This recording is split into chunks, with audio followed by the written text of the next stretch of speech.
I move that leave be given to introduce a bill entitled an act to amend various acts with respect to the implementation of a provincial guideline on sickle cell disease, and that it now be read for the first time.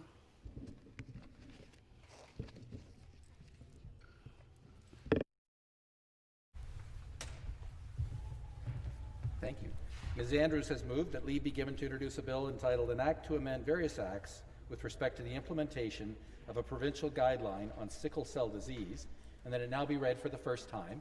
Is it the pleasure of the House that the motion carry? Carried.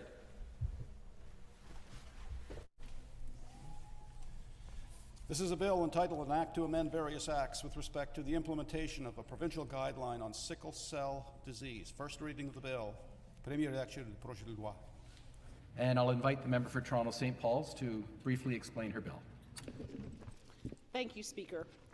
The bill amends various acts to require the making of specified instruments in order to implement the recommendations set out in the Clinical Handbook for Sickle Cell Disease, Vaso-Occlusive Crisis, published by the Provincial Council for Maternal and Child Health and the Ministry of Health and Long-Term Care. Further amendments are made to the Connecting Care Act 2019 to require the Minister of Health to conduct reviews to determine whether health care funding is sufficient for patients with sickle cell disease and for communities impacted by the disease.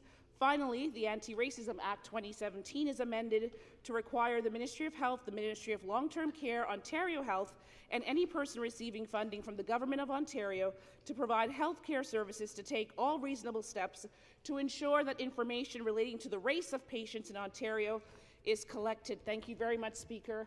I'm very, very proud of this bill, and I would like to say thank you to the Sickle Cell Association of Ontario and to all sickle cell patients living in Ontario. This bill will help save lives. Thank you. Introduction of bills.